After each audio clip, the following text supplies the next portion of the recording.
We're gonna do a tankless water heater flush. And here's the tools that you will need.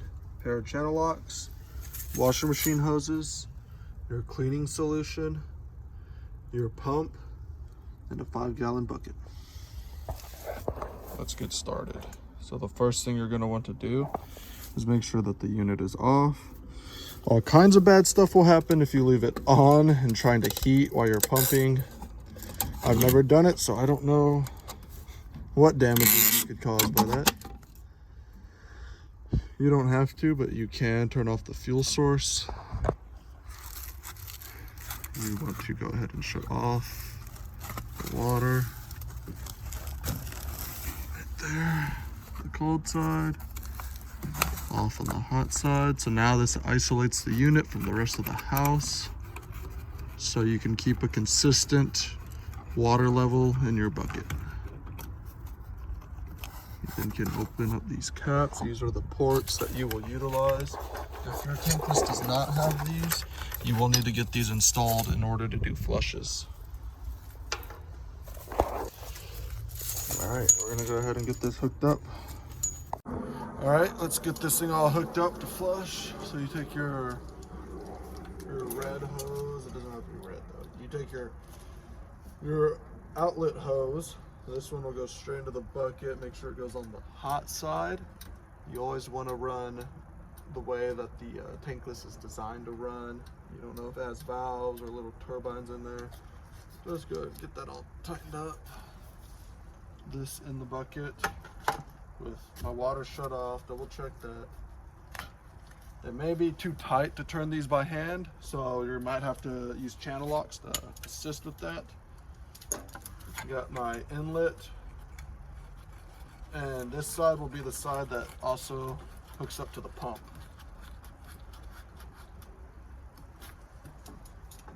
This side right here, hooked up to the pump.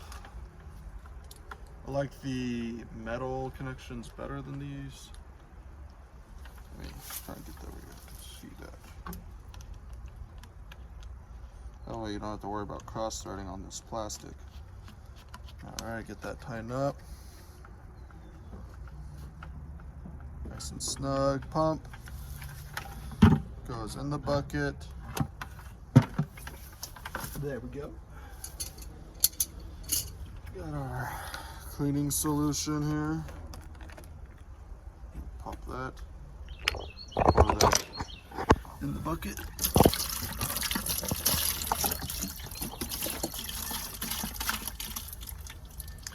And then what you're supposed to do is measure this about fill it up with water 4 times.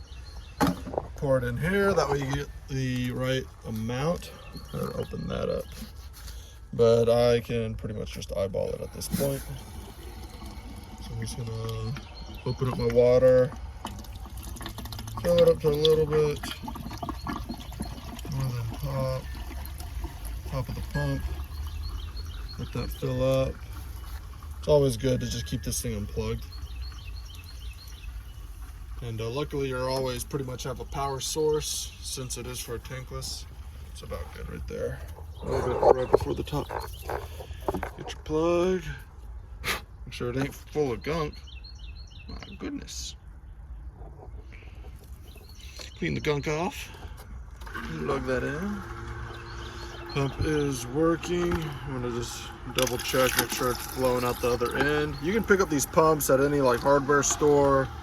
Home Depot, it's my favorite. Lowe's has them, but plumbing supply houses will have them as well. Some of them sell them with a bucket and solution, but yeah, I do this about once a year.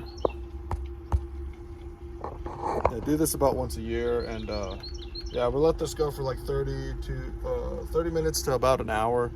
See where that gets us. Yep, now we wait. You won't be able to use hot water, obviously, at this time. Okay, it's been 45 minutes. You can see the color change of that water, getting all that patina, green, corrosion stuff that happens to copper. Getting all that out. Yeah, do this once a year if you have a tankless. Okay, time to disconnect. So we're gonna want to unplug the pump, Go ahead and close these valves.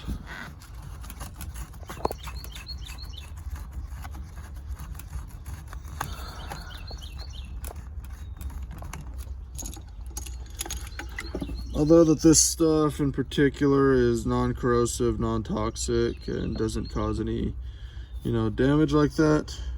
You can read all that if you'd like. If you're worried about it, you can always just open it up, give it a flush real quick. Sorry, my finger was over the lens.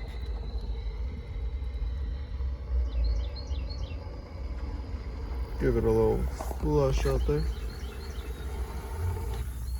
And then you can always flush the remaining out with the TMP or just run your tub for a little bit. That's good anyway to get the air bubbles out. So now that we got these shut, we're good to open these up.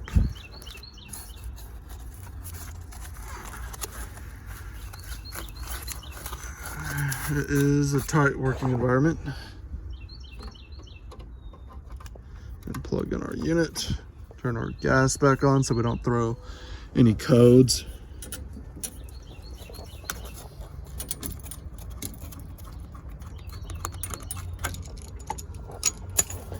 Put the caps back on. This one's broken, so just keep it handy. This one's not broken.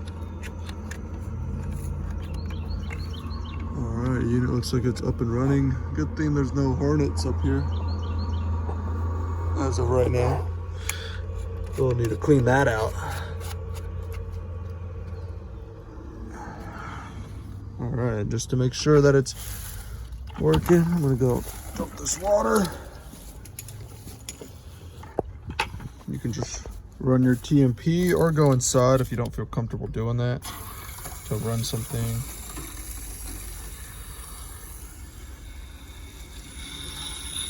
So you will hear the exhaust kick up, the heat engage.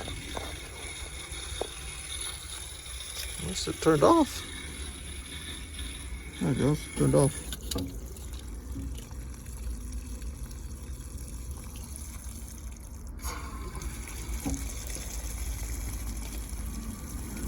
Right, that's the sound. You can hear that exhaust pick up.